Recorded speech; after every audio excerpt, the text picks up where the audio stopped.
The opinions expressed on Scoop Squad Truth Pod are those of the hosts and the guests and not those of WVRC Media.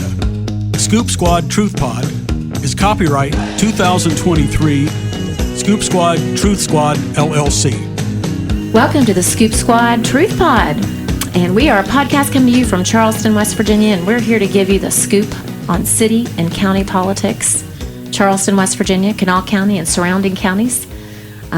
We are truth seekers, right, Ron? That's right. Notice I didn't interrupt you this time. I let you got through. And now I didn't really have I was waiting You're for you. so wound up. I'm hot. It's kind of confusing because we call the program the Scoop Squad Truth Pod. Yes. But should we clarify the organization, who we are the Scoop Squad Truth Squad. Yes. Our special guests, that we get all the time, like Adam Knopf and Beth Kearns and JB Akers. Yeah. Anybody else that doesn't mind, ruining the reputation by being associated with us. Yeah, we've got a lot of scoopers out there that dig in the dirt to get you guys the scoop. So we just wrapped up. I just came, like I said, I rolled in here on two wheels. We came from Elizabeth Memorial. The city of Charleston was having an event called Here to Serve. And that was on Wednesday night. That's the night that we're recording. Yes. Sorry, you guys are hearing this on Thursday. But we just rolled in from that event, and I was a little... Okay, so here's how I pictured the event. Because the flyer for the event read like this. Let me see if I can find it. You fell for the old flyer trick. Well, is there a trick? Well, It says this. It says, we want to hear from you. Meet our city team.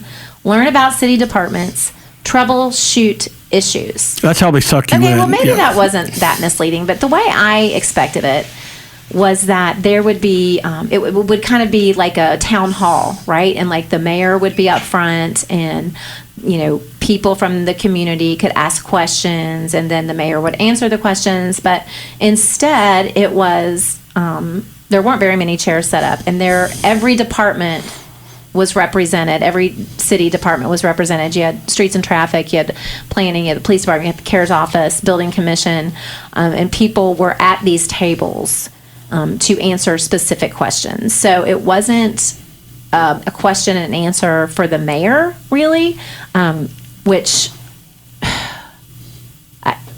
it's like, when can we ask you questions? Did you have to sit up in the balcony somewhere, like a separate place? Or I did. Okay, so the mayor stood up and she introduced the council people that were there, and she told us how the evening was going to go. And I asked if we could ask her questions, and she said yes. And so I got to give it to her. She talked to a few people before she came over. Actually, I had to inch my way over there.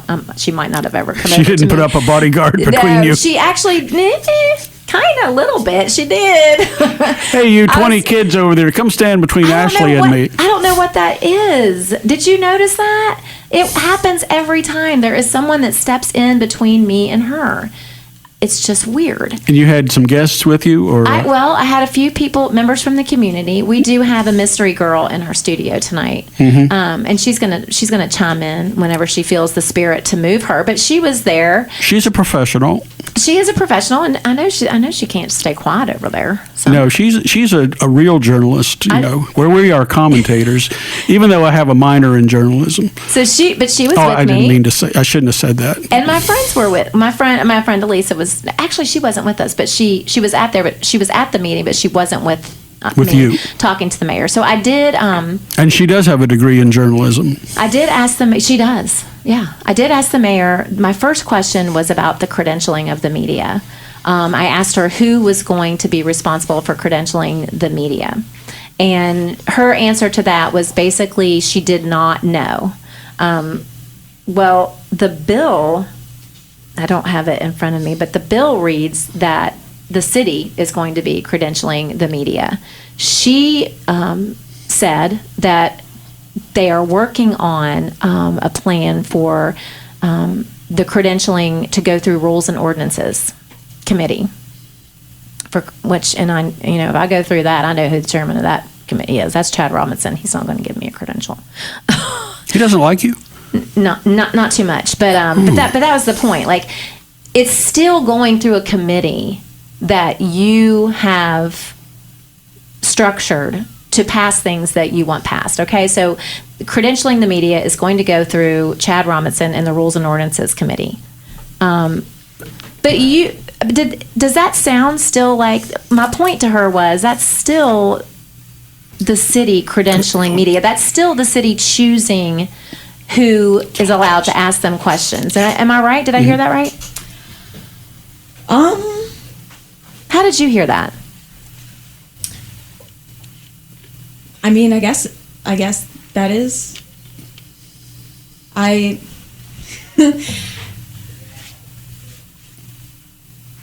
Did you hear it My differently? mind went blank. Well, that's okay. I mean, I just heard that, and again, she didn't give a definitive answer.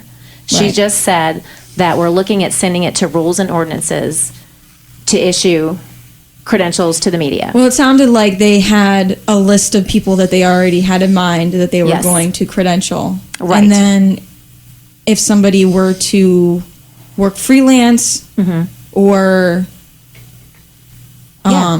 something like that, Or they a would have to citizen go through journalist. somebody else. Yeah, How- if they're a yeah. citizen, if they're a citizen journalist. Are they going to credential individual reporters, so to speak, or are Let me they ju- let me credentialing read it to you. organizations? It says a media applicant for media privileges must establish to the satisfaction of the presiding officer or any such representative he or she may appoint that the applicant is a full-time paid correspondent who requires on-site access to members. Correspondents must be employed by a news organization whose principal business is the dissemination of original news and opinion of interest to a broad segment of the public.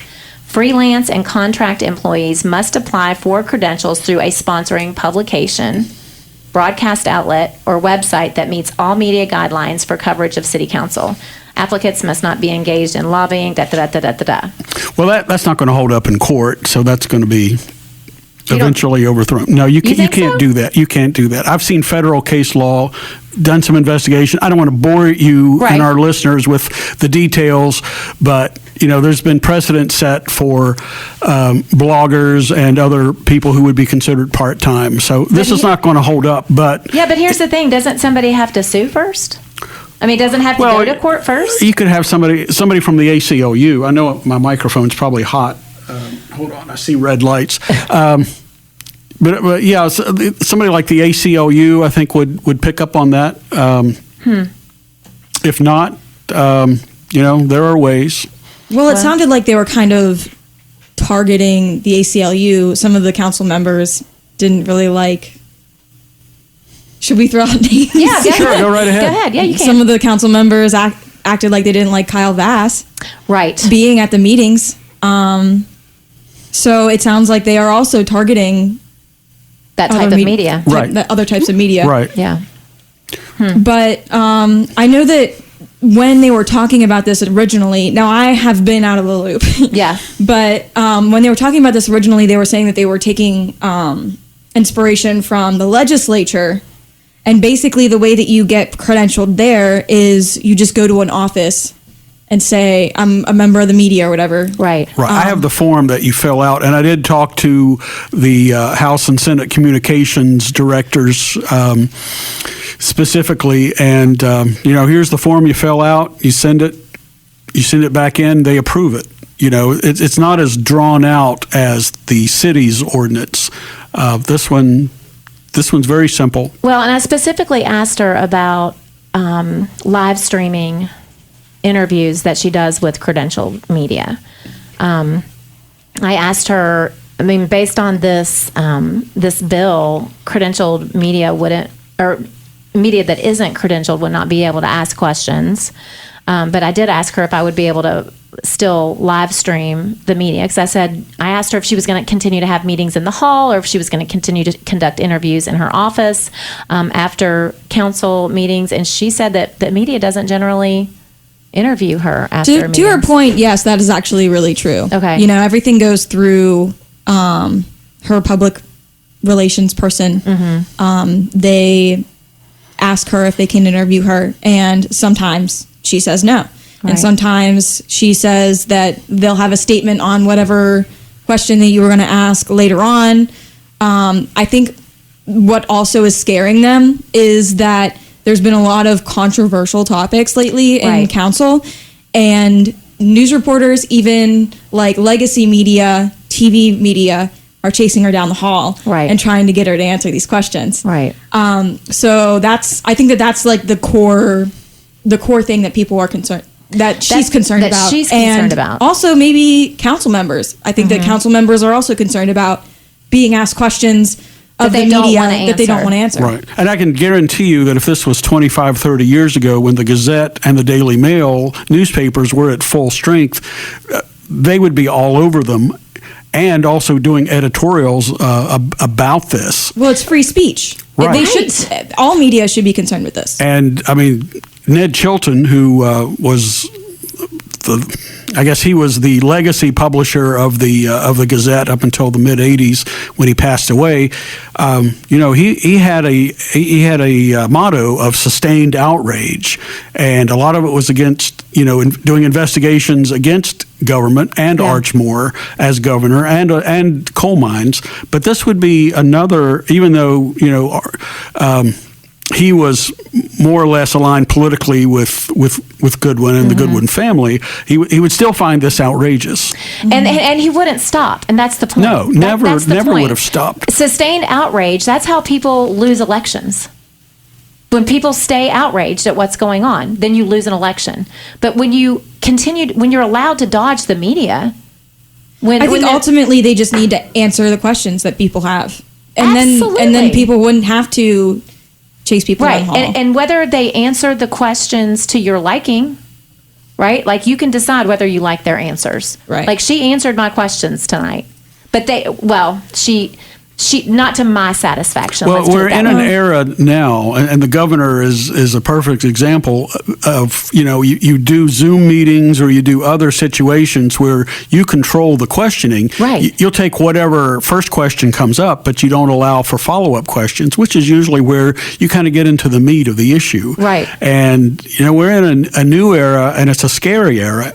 It's a 1984 type era where, the slow dribble of news coming to the legacy media is going to be siphoned at will. Yeah. Where the real news now is going to be coming from is from publications, bloggers, and from independent publications, and from podcasts like us. Here's the thing: if you don't answer the questions with facts, people out there are left to think and come up with their own conclusions as to what happened.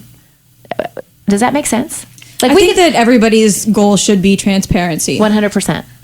Yes. Well, we have certainly a lot less transparency than we did. But I was going to say, do you think this model lends itself to transparency?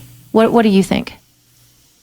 Because I see an administration that wants to control the narrative. I see an administration that wants to control who asks the questions. Well, you can't force somebody to answer a question. You're It right. doesn't matter if you're actually interviewing them or not. But you can't can force look them. bad. You can look bad if you don't answer it. You can catch them on Absolutely. camera not answering I think that it. it also looks bad to not give a response at all, though. Right. Absolutely. Right. So I think that So ultimately, they're choosing the lesser of two evils, do you think? If you don't get asked the question, in public or on camera, then it never happened.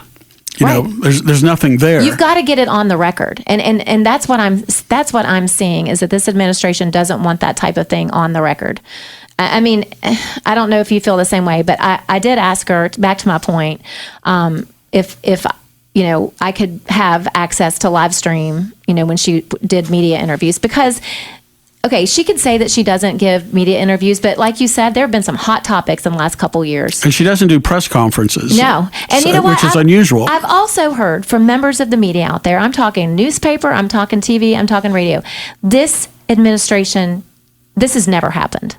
You used to be able, it doesn't matter which, I've talked to longtime journalists, doesn't matter who was in office, in the mayor's office, you called the mayor up, you got to ask questions. It was an open door policy. They've never seen this type of control ever. Unfortunately, that's the way of the world. But she did say, well, it's a public building. I mean, you got public access. It's a building for the public. So I kind of took that. But then I did ask her, well, why did the police officer step in front of me then? And she didn't answer that. But the police officer did step in front of me to keep me from following her to her office where she was conducting interviews. In her defense, though, I can also see that can kind of be scary, when everybody is charging at you at once, trying to ask you a question that you don't have an answer for yet, maybe. Maybe they're afraid of getting sued, I mean, we're in an era where people are very lawsuit happy. Yep. Right. Well, that's one difference between now and 30 or 40 years ago. But that was part of life back then when all of the newspapers and all of the and there were also weekly newspapers back in the day. In addition to all the radio stations had newsrooms, right? And then the TV stations. So they all would come rushing up to ask questions. Right. But you had to be prepared for it as a public figure. Well, and the bottom line is, with this bill, the public is going to get less information. There's going to be less transparency. There's going to be less accountability. The public's going to have less information. That's just the bottom line. I think that the public should have all the information, right? I mean, Absolutely. The way I see it, this administration wants you to have less. And that's the result, I think, of this bill. And I think it's a bad bill. Right. Well, I think we probably ought to go ahead and take a break, our first break. Let's do it. And I want to preface the next scoop. We have a guest with us in the studio. We have Mr. Curtis Workman. He is the director of West Virginia Faith and Freedom. And when we come back, we are going to talk to Curtis about his position with West Virginia Faith and Freedom. And we're also going to be talking about an upcoming event. And so stay tuned for the second scoop, and we will be right back. The Scoop Squad Truth Pod would like to thank our sponsors.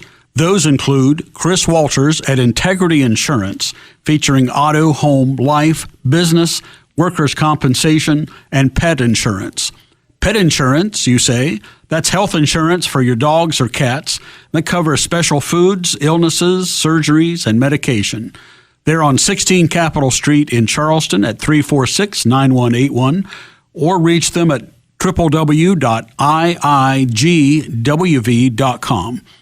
Also by Jody's Mobile Services, offering steam cleaning, pressure washing, fleet washing, and auto detailing. We come to you. They're at 304-437-3164. And also by Eggplant on Bridge Road. Anything but ordinary.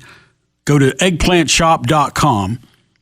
Also by T-Graphics on the west side, 312 Buchanan Street, 345-4816. Go to tgraphics.com for screen printing and embroidery since 1984. Again at 345-4816. And you're back with the Scoop Squad Truth Pod, or Scoop Squad Truth Squad, whatever you want to say out there. We are the Scoop Squad Truth Squad. Yeah. You're listening to the Scoop Squad Truth Pod. Hey, thanks for clarifying that. Yeah, the lady that's building our website, she kind of disagrees with me on that. As far as establishing identity, but I think I don't know. Maybe I may have won her over. We can fix it. We'll see. But anyway, okay. The last thing I'm going to say about the meeting tonight. I'm glad they have those. I wish it was a little different, and I wasn't the only citizen there who felt that they thought it was going to be something that it wasn't.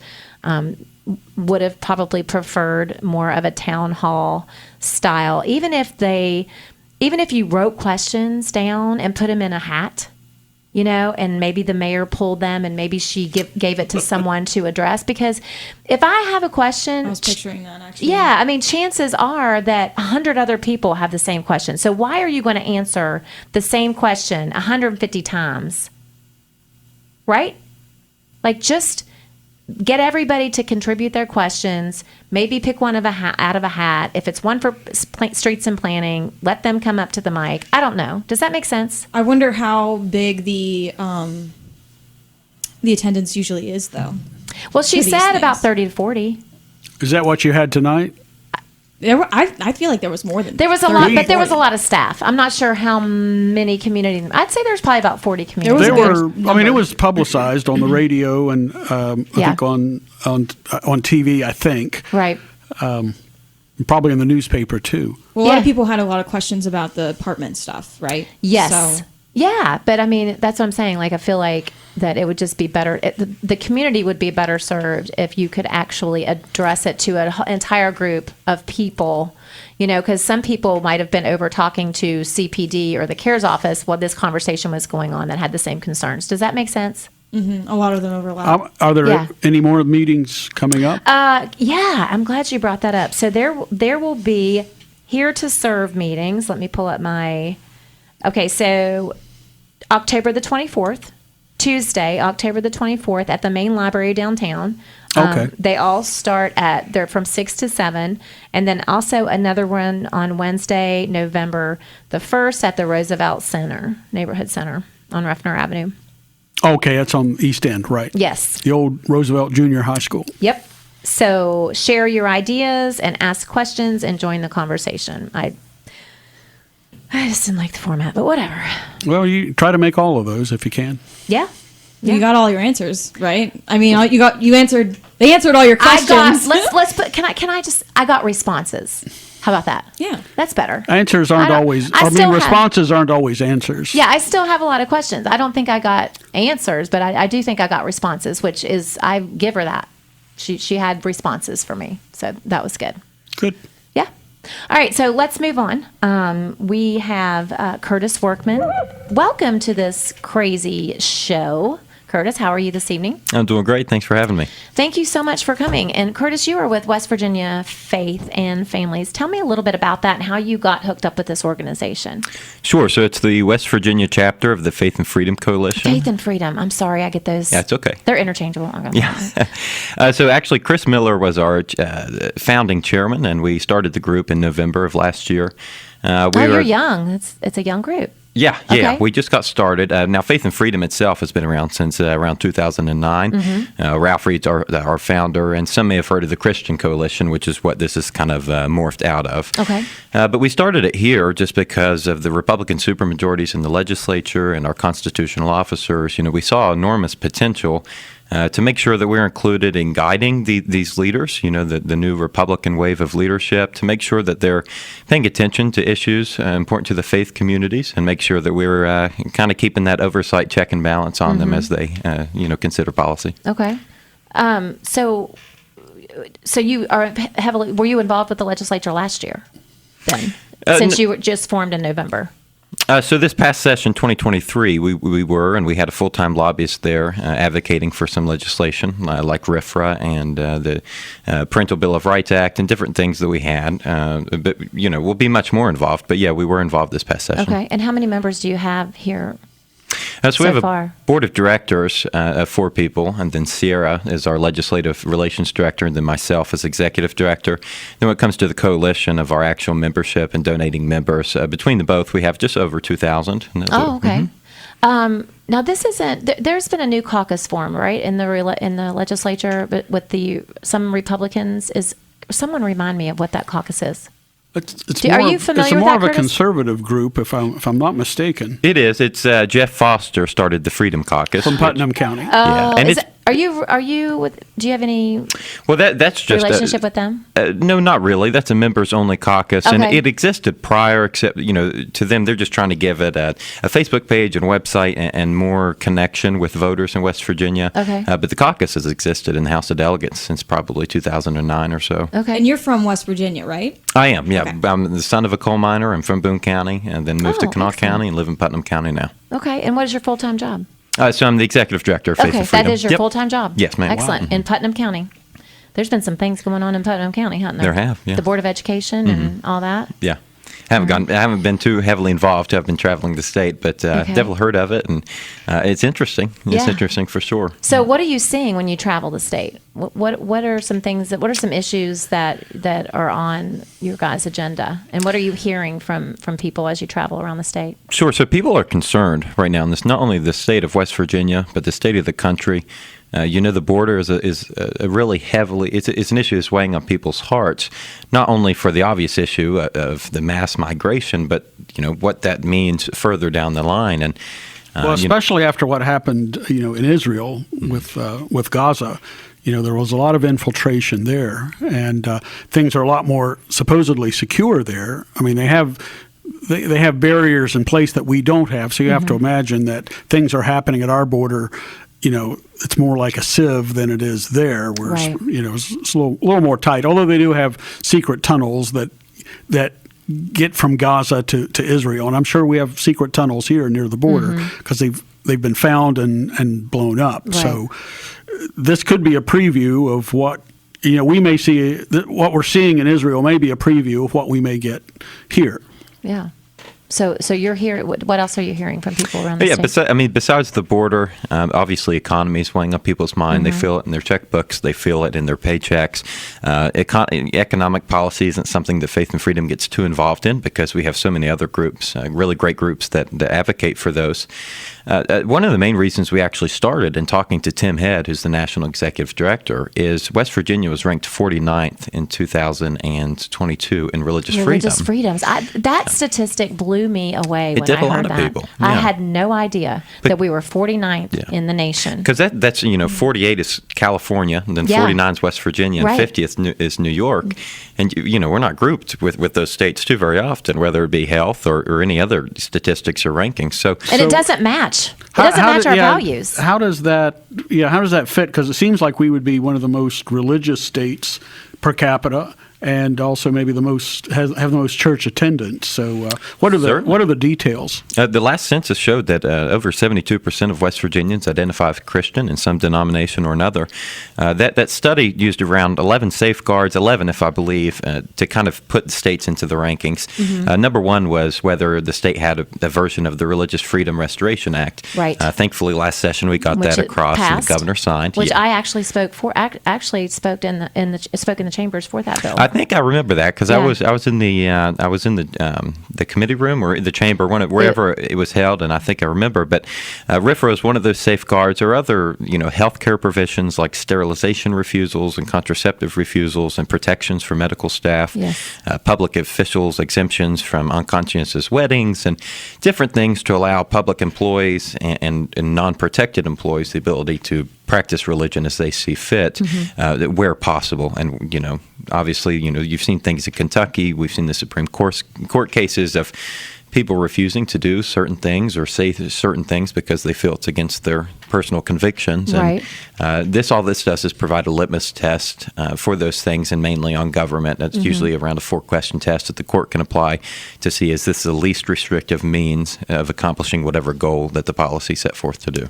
So what does West Virginia, Faith and Freedom, what's your goal? How can we fix that? And how can West Virginia values, how are we going to move up in this ranking? Sure. So step one, passage of RFRA, that's done. The governor signed it. So we're one step closer, and that should have, I'm waiting to see the updated ranking, but hopefully that's, maybe lower 30s now. There are other things we can do, like religious exemptions for vaccines, which unfortunately didn't make it out of committee, but that's one of the... Yeah, I was surprised at that too. I did not realize that we were only one of 5 states that did not have religious exemptions for vaccines. Oh, sure, yeah, and we'll go ahead, Ron. No, I was going to say, do you know what the other states are that don't have that? All of our border states have religious exemptions for vaccines. Yeah, okay. for vaccines. I don't know which. I can't remember, but we're only one of 5. I've heard that. Which really I just astounds think me. That's crazy. It's kind of like I'd like to dive into why we're 49th in religious freedom. What are do you know what the rankings are, or what the checkpoints are? I think that the what is it? I forget the bill that was just passed last. RFRA. Yeah, RFRA. The Religious Freedom Restoration Act. And I think also the vaccines have a huge so the part to compelling play. interest test, the vaccine exemptions, like I said, the healthcare provisions to allow doctors to refuse sterilizations or contraceptives or certain medical procedures without... So doctors can refuse to sterilize if it goes against their religious Can't convictions. doctors already do that? But there are grounds for lawsuit, especially in West Virginia with the current books, especially if it would be considered, medically necessary, which sometimes doesn't always mean medically I don't know the terminology as Should we have doctors that don't sterilize people when it's medically necessary? Sure. I think the point of the protection that would go in the book would just pretty much allow that person to refuse and move on to the next doctor necessary. As an individual. Absolutely. But it does, like I said, these are bare minimum. So if there's another doctor, or if there would be risk of life because there's not another operating physician in the building, it would still require that doctor to perform if it's life or death. You have to remember that in the 1920s and 30s, there was a movement in the country to force sterilizations, either on people with mental health issues or people maybe were born, with maybe a brain problem, birth defect is the word I'm trying to get to. Right. But sometimes, because they were the wrong race, a lot of the movement that became the pro-life movement came out of the pro-sterilization movement, especially amongst minorities. Mm-hmm. Well, I mean, just because we had a sterilization movement doesn't necessarily mean that we need to swing the other way, though, right? Well, I think this bill gives doctors the choice of whether they want to do sterilizations or not. I have friends who have tried to get their tubes tied. I have a friend who has like 7 kids, because she married a man who had other kids, and they refused to do it because it wasn't medically necessary, and the individual doctor didn't want to do it. Okay, but she also couldn't find another doctor in her area to do that. That's unusual. But should the doctor should have the choice, right? I mean, that's what. It should have the choice, and like I said, as long as it's not a case of life or death, right? But extremely limited means, and if it's a religious conviction, then it's nobody's place to force that on a practicing physician. Mm-hmm. And like I said, the public official recusal. We remember the case in Kentucky, I believe, with Kim Davis. The public official recusal and the framework that they use to judge those rankings is not that a public official, and this is not a legislator, this is a county clerk or your public employees. She's being sued currently, I think, for a large amount of money, personally. Yeah, she is, absolutely. It's more of I believe, from my understanding, some sort of a hate crime-esque kind of thing. Okay. Yeah. Similar to the birth or the gay wedding cake and the graphic design bill, which is, I think, the latest one. Right, right. I mean, so do we have protections? Do individual business owners, forgive my ignorance, I mean, do they have protections? Can they refuse to do things based on their religious grounds in West Virginia, or? I don't think an explicit protections on the books now. I do know that the federal statutes go into that when it comes to the non-discriminatory practices, and it could also, certain gifted lawyers could loop it in with the ADA. It went to the Supreme Court, so but there's been a nuanced new case, I guess, with a nuanced twist to it, so that Baker is being sued again. Oh, really? Yeah. Oh. I didn't know that. That'd be a story for another day. Okay. But, it's fairly recent. Interesting. Yeah, I mean, just a couple months ago, a young woman named Amber Holstein runs a side photography business, and a homosexual couple had approached her to photograph their wedding, and it was against her religious convictions, and she politely not refused, but just said, no, thank you. I'm not interested in taking you as a client. And they didn't press charges, but they certainly, performed some slander and some anti-advertising on her part that was devastating to her business. But I believe that the faith community kind of lifted her up, and she has since solved those issues. Oh, good.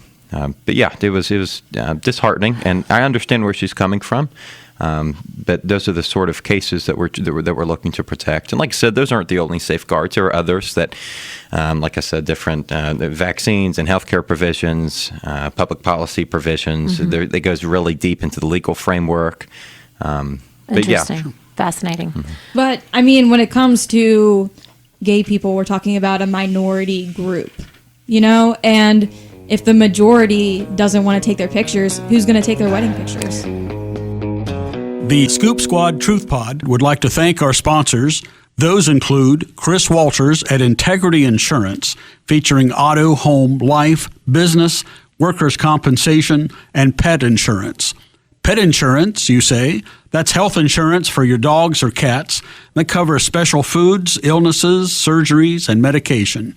They're on 16 Capitol Street in Charleston at 346-9181, or reach them at www.iigwv.com. Also by Jody's Mobile Services, offering steam cleaning, pressure washing, fleet washing, and auto detailing. We come to you. They're at 304-437-3164. And also by Eggplant on Bridge Road. Anything but ordinary. Go to eggplantshop.com. Also by T Graphics on the west side, 312 Buchanan Street, 345-4816. Go to tgraphics.com for screen printing and embroidery since 1984. Again at 345-4816. And you're back with the third scoop of the Scoop Squad Truth Pod.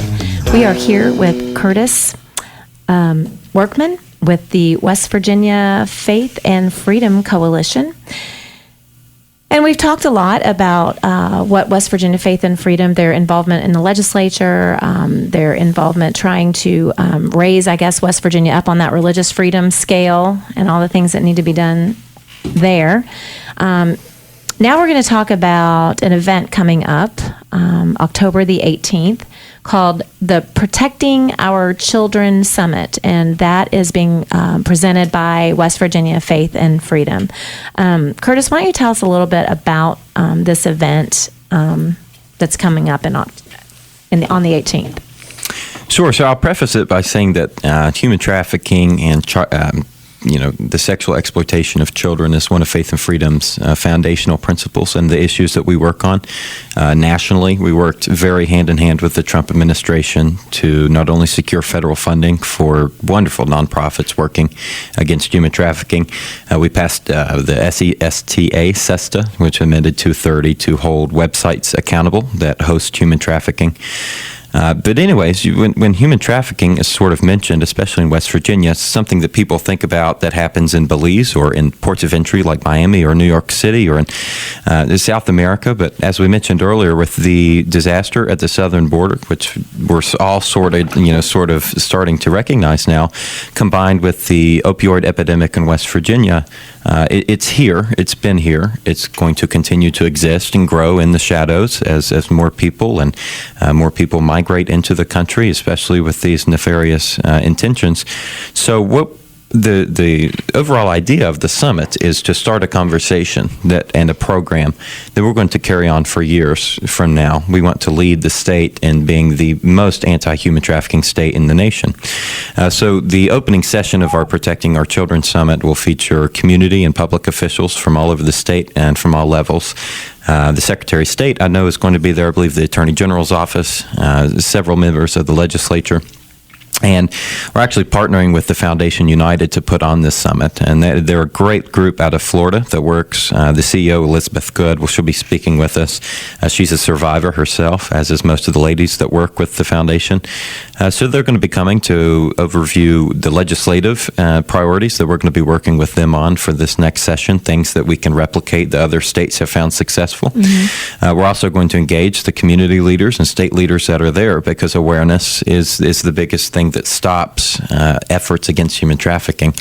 The Sound of Freedom, I know a lot of people saw that movie. It created a momentum that cannot be wasted. And that as soon as we saw that the people that normally wouldn't be engaged in this sort of topic, because it is difficult to talk about and hear about, the Sound of Freedom, like I said, the momentum it created, we could not squander it, which is why we think this is the perfect time to start our human trafficking work.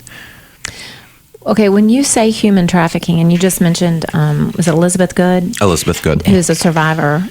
That was a pretty famous case. She was kidnapped out of her house in, is it Colorado? I don't know this. Close to 20 years ago. How does this happen in West Virginia? I mean, you mentioned human trafficking hand in hand with the opioid epidemic. What makes us so vulnerable? Are we vulnerable? Why are our children so vulnerable? And is it just children? I mean, what's going on? It's not only children. Children are a large. To me, the most important, because they're such innocent victims. It's obvious. It's often family, sort of sponsored, unfortunately, especially the domestic cases. But less Which than fits exactly with Cassie's story from a few weeks ago. Yeah. Absolutely. As a child, she was trafficked. Do you know what episode that was, Ron? I think it was September 7th. If Cassie I'm not Nichols. mistaken. We'll try to We'll look post that that again. up, and you can definitely go back to it as you go back through our catalog on Spotify or anywhere else, or on our Facebook page. You can go back and see the titles of each episode. So families in poverty or drug addicted families will often engage Sure. in this type of Sure, desperation, seeking that drug or whatever that addiction is, it unfortunately can lead a lot of people to do this. Like you said, it is here in West Virginia. Less than 2 months ago, there was a human trafficking arrest 15 minutes down the road from my house in Barboursville.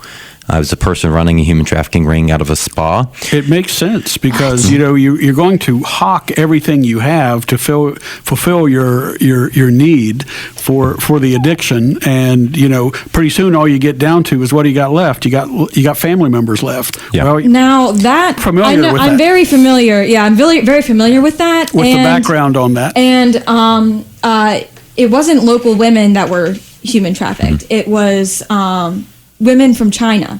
I'm who very came in from familiar China. with that organization because they used to be fairly legitimate in the early 2000s and would advertise, quite frankly.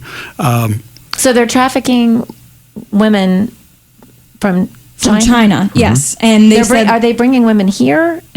yes. Okay. Yeah, they were brought to Under the a pretenses massage of being a parlor? massage parlor in the old-fashioned sense of the word, not the massage therapy of today. So unbeknownst to these women, they No, they knew. I think. Okay. Yeah. They basically they were approached. And they were told that they would be sent to America if they would perform these duties for a certain amount of time to pay back their debt.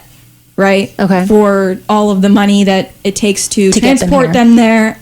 But the thing is that never ends. That's the part about human trafficking. That was You never pay off under the coyote. Yeah. that was under kind of under the radar, but kind of like a well-known secret, probably 20 years ago. So these women are then held just for an indeterminate amount of time, and they can't ever. Sure, because what value can you put on the freedom of America? And that's what they're promised, from my understanding, is they'll bring them here and they'll give the ticket to freedom, the all-American American dream. But they never achieve that, and They never probably got official paperwork.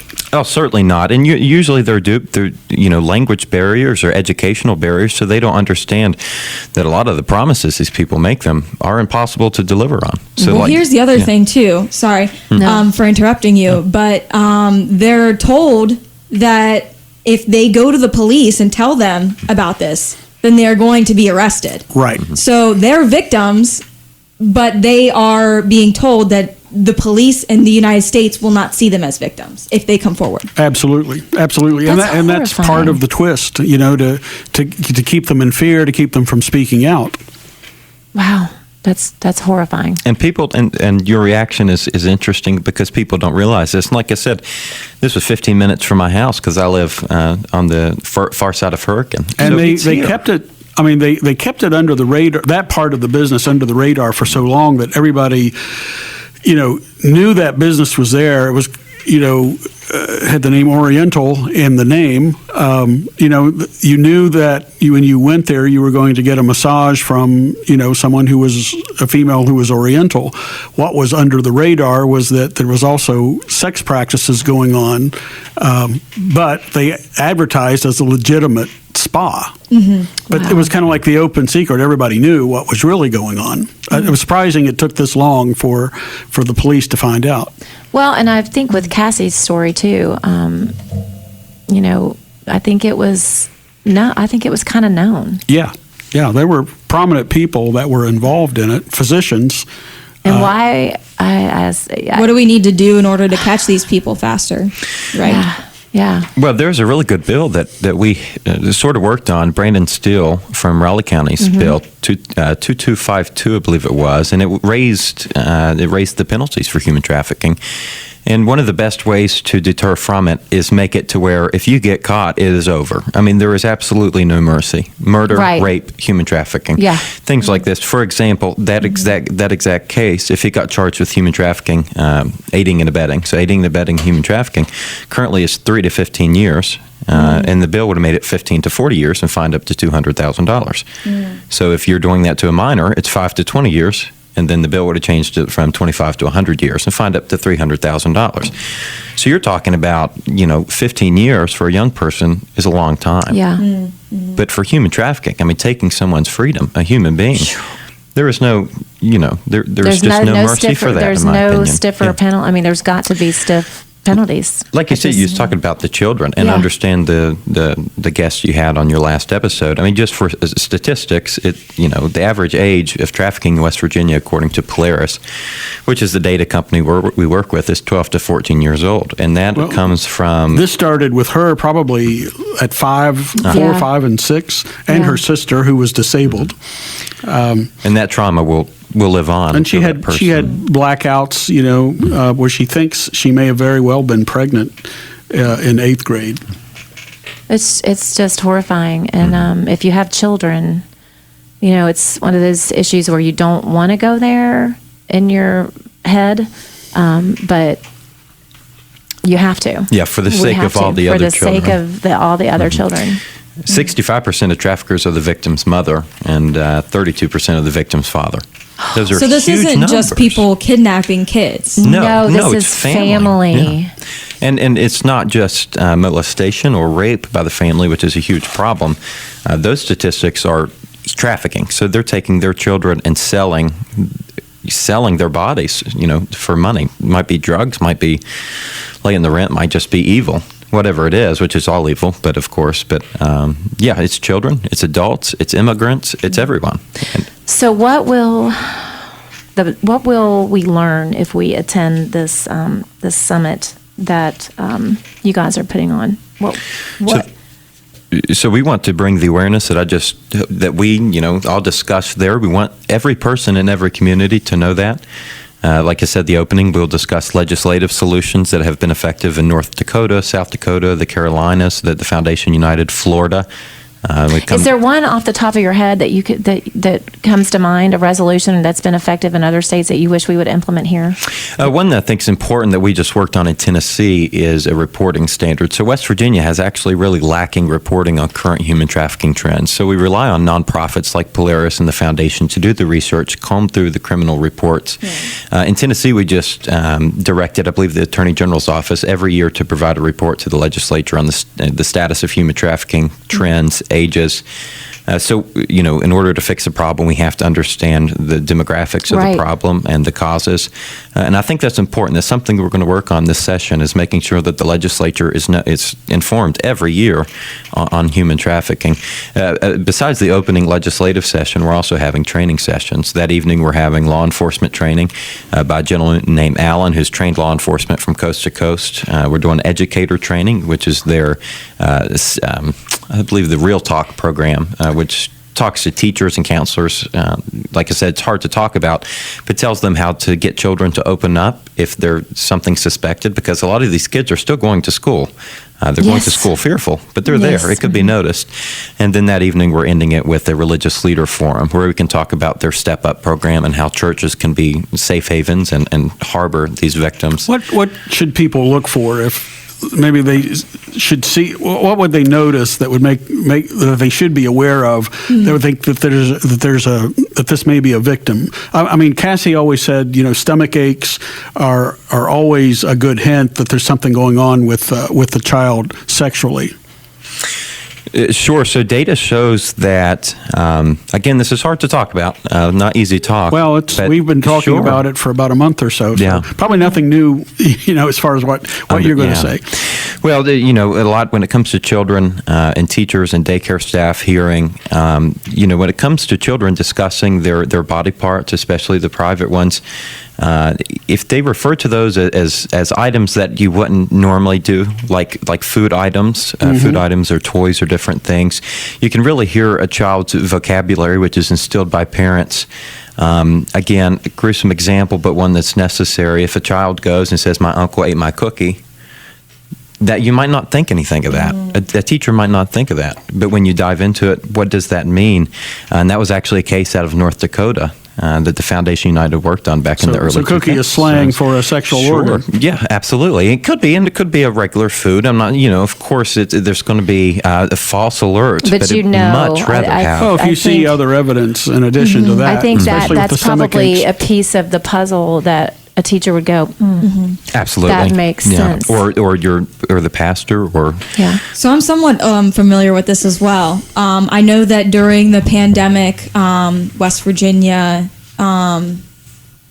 leaders in sort of like identifying even abuse in families were telling anybody to step forward, to notice things, whether you're a pizza man, who are these kids seeing every day if they're not seeing their teacher. Now they're seeing their teacher, but it's still the point still can be made that a kid should, like, anybody can report if something seems a little fishy, and CPS is not someone to be afraid of. They are there to give parents resources. Ultimately, they are not there to take the kid away. Right. So. A young child's fear of police or CPS or government agents usually inquire either or lead to sexual assault or violence or abuse in almost all cases. Well, I've also heard that children, whether at school or in other places, like daycare or whatever, if they have unusual bathroom habits or maybe they wipe their fecal matter on the wall, that a lot of times that's evidence of sexual abuse. I think that there are a lot that we could learn as educators, and my biggest input, I don't know whether, so this summit or this is actually happening on October 18th. Give me the times real quick, Curtis. Sure. So the opening is the 18th from 9 a.m. to noon. Okay. And then the law enforcement training is from 1 to 5. Okay. The next day, the educator portion is from 11 to noon. And that's so here's the where's this problem going that to I be? have.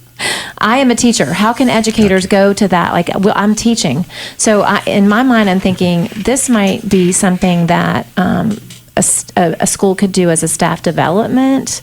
Do you guys do that? Do you go into schools? No, this is just a one-time thing, right? Like it's the start of something, and especially the educator portion. We moved it to Zoom, and we shortened it because the foundation actually has an actual program called their Speak Up. So this is something that they actually go into schools and provide this curriculum and do training through districts.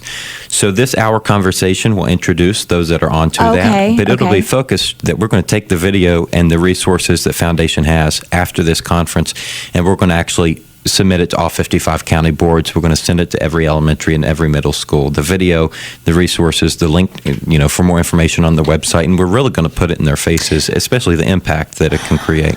Yeah, I feel like this needs to be in teachers' hands. It does, and we understand it's hard for teachers and even counselors to be off campus, which is why we're allowing the Zoom option, but the educator will be more of a post, providing it post-event. Right. Well, that's great, and I am going to try to attend via Zoom. But yeah, as a teacher, as an educator in West Virginia, we need to know. Because we are, like you said, they see us every day. They're with us more during the day than they are with their own parents. And so huge responsibility there.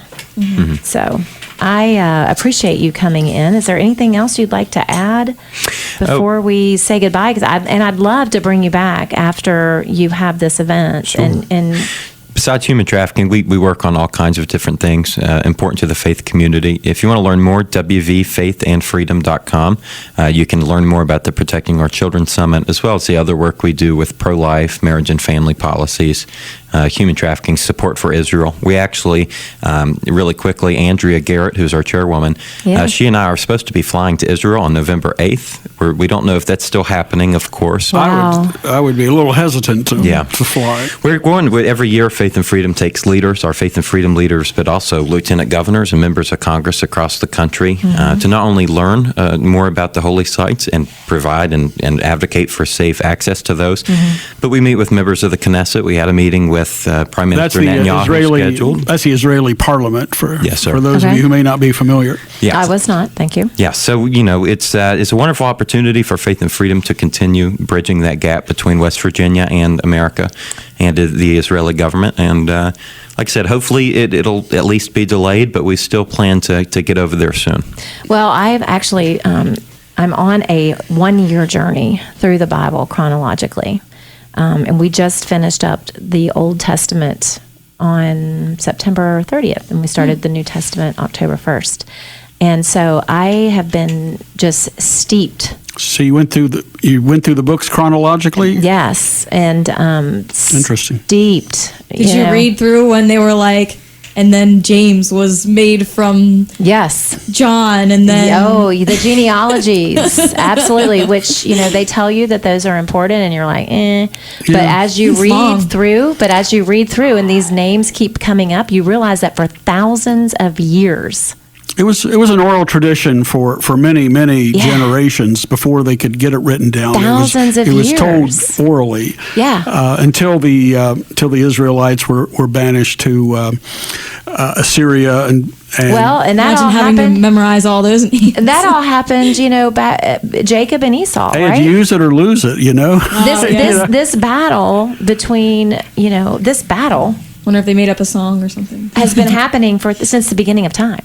It has. It's nothing new that's happening over there. Most Israelites that, especially the ones on the border, they have safe houses or safe rooms built into their houses. They know the drills. They were well prepared, and Israel will absolutely come out on top of this. They always have. It's not worth the innocent lives that were lost, but Israel will survive and continue to be strong following this. It was a horror. It's a shocker. It's a horror. It's all of the things, and just taking that journey several months and just reading about the Holy Land and reading about Israel, it just really it gives it a whole new meaning. It gives me a whole new perspective. And I found being a teacher for 20 years or so, you teach each one of these books, you learn more about it as a teacher than you do as a student to digest it. So I became somewhat of a theologian, maybe amateur because I don't get paid for it, but I do consider myself to be a theologian. Probably have 400 or 500 books on theology and history and ancient history. And I wish that I could read every single one. Like it's just I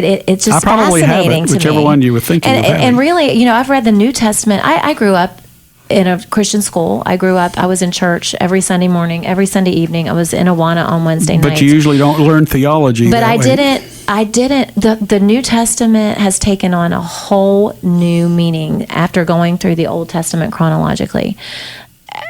It's like reading it for the first time. But yeah, we probably better go. We got to wrap it up. Let our listeners go and another time. Thank you for our sponsors and thank you for listening. You can of course find us on X, formerly known as Twitter, if you want to make comments or talk to us. Also on Facebook. We'll have the website up and going pretty soon. We'll have some videos on TikTok. Ron is now a TikToker. Yeah. Yeah, I was dragged kicking and screaming, and also Instagram. So I think we're pretty well covered on social media. So thank you to our mystery guest. I'm going to bring her back. Oh, don't say her. Now they know they can eliminate 50% of the population. Well, she sounds like a girl. We have there's filters out there. You can make them sound like anything. We can make you sound like she Richard sounds like Nixon. A girl, and Curtis sounds with the like filters, a boy. Sure you do. Hey, Curtis, thanks for coming. Thank you so much for mystery having guest, me. thanks for coming, and all you contributed. You contributed a lot, and we appreciate that. And Ron, I will see you next week. See you next week. See you, Charleston. If you would like to tie your business with this popular podcast, you can contact me, Ron Hughes, to advertise at ron.hughes, ron.hughes, at wvradio.com, or you could call me at 304-342-8131. The Scoop Squad Truth Pod would like to thank our sponsors. Those include Chris Walters at Integrity Insurance, featuring auto, home, life, business, workers' compensation, and pet insurance. Pet insurance, you say? That's health insurance for your dogs or cats that covers special foods, illnesses, surgeries, and medication. They're on 16 Capitol Street in Charleston at 346-9181, or reach them at www.iigwv.com. Also by Jody's Mobile Services, offering steam cleaning, pressure washing, fleet washing, and auto detailing. We come to you. They're at 304-437-3164. And also by Eggplant on Bridge Road. Anything but ordinary. Go to eggplantshop.com. Also by T-Graphics on the west side, 312 Buchanan Street, 345-4816. Go to tgraphics.com for screen printing and embroidery since 1984. Again at 345-4816. Rebroadcast, retransmission, or transcription is not permissible without the expressed approval of Scoop Squad Truth Pod, copyright 2023. Opinions expressed on Scoop Squad Truth Pod are those of the hosts and the guests and not those of WVRC Media. The Scoop Squad Truth Pod is copyright 2023, Scoop Squad Truth Squad, LLC.